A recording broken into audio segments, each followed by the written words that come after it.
The first society that I was inducted to was the Antelope Society, and I had an uncle, Dean P. Fox, who held a position in that society, the Antelope Society, and that is a grass dance society that was purchased from the Dakota Sioux over in Devil's Lake, Spirit Lake they call it, and we practice that today. We pray, we carry on a ceremony that has been handed down from generation to generation since the time of the purchase to make sure things go good, and that when people do a celebration and they have a good ceremonial aspect to it, and they maintain the traditions of that grass dance to make sure that things go right. And we pray for everybody when that happens. We carry on that ceremony. I hold a dance stick. My uncle held a dance stick or a drumstick, and there's 4 drumstick carriers in the society. And when he passed away, they usually go to the family and say, what do you want to do? And in this case, the family got together and said, we would like Dennis to step forward and take that position. So we went through the purchasing of that position from the society. When you a position is within a society yet, and somebody passes away, that automatically goes back to the society, and so you have to purchase that from the society to keep it in the family. And I've been on that society for 20-some years, I think. And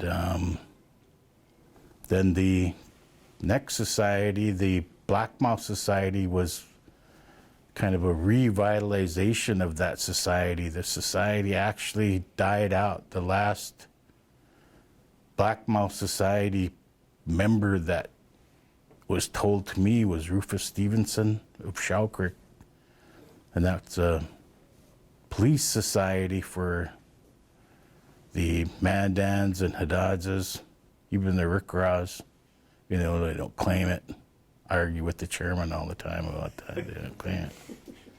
But within that, the Blackmouth Society was created by Goodford Robe way back when, at the time the corn bundle of the Mandans was evolving.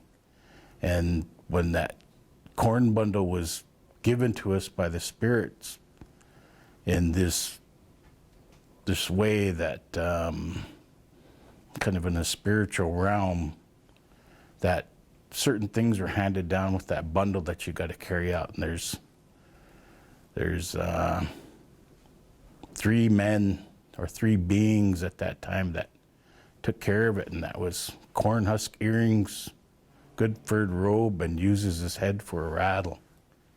And one of the main ones was Goodford Robe, and he created the Goose Society, which is a woman's society that took care of the corn planting and the corn priests and all the things that have to do with that corn bundle. And the Blackmouth Society was created to take care of and police those ceremonies and make sure everybody was safe while those ceremonies happened. Planting happened. The village at the time when they were planting or harvesting, that you weren't vulnerable to attack. So they created the Blackmouth Society, and the Blackmouth Society has become the essential police force for the maintaining of the traditions for the villages in the Mandan Hadadza culture, and even the Rees, you can see that. And today, upon that revitalization, there was an opportunity when we were coordinating the quincentennial for the Lewis and Clark expedition. And the leader at the time, the Hidatsa leader in Mandaree, Mr. Nate Hale, asked my Uncle Tex, who's been a long-time police officer, chief of police, to bring together a society, the Blackmouth Society, to kind of, in an effort to keep people safe and show that we respect our ways. And when we had Sacagawea here, and we believe that, well, there's not all of us believe, but there's a lot of us that believe Sacagawea is from the Hidatsa Nation. And when that group was here and she was here, at that time there was a Blackmouth Society and they maintained that order.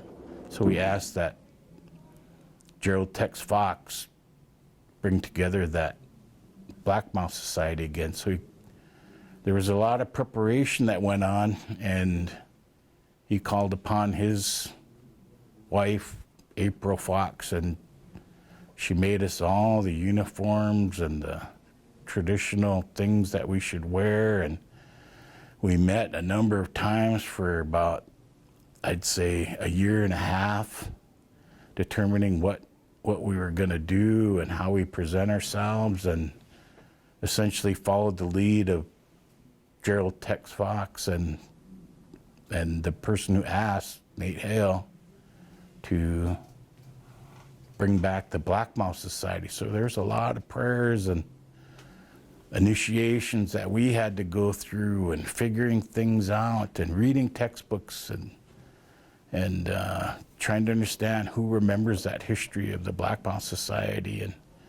And then we danced in at Little Shell that year of the quincentenary, and that was quite something. It was the first time people had seen the Blackmouth Society in a number of years, and I don't know exactly how long, but since Rufus Stevenson passed away. But if you look at the pictures, some of the historical pictures that depict Shell Creek and the Hushka Band and the Hidatsas, that you'll see that there are Blackmouth Society members throughout the photos, and people are painted up, or they're in those paintings, they'll have the Blackmouth symbolism on them and such. And so we really feel honored to be bringing that society back, the Blackmouth Society. And so today, we don't have the authority we once did. There's a lot of stories of how the Blackmouth disciplined people and took care of arguments and went on hunts, and if people did do their duty on hunts, there was disciplinary actions. And if you went on a war society or went out to war and defended the village and did what you had to do, and if you didn't follow orders, there were disciplinary actions that you would have to go through. And we don't essentially do that anymore. There's kind of some laws and such that go along with it. But we pray significantly and try to determine how best is our nation sitting today. And today we have a real battle with drugs and alcohol. And we have endorsed, the Blackmouth Society has endorsed the drug task force here on the reservation, and we've even let them use our symbolism, because our number one enemy is drugs. And we have a couple Blackmouth members that are on the drug task force. We pray for them. They pray for their agents. And there's not a day that goes by that we don't worry about those agents trying to protect our people here.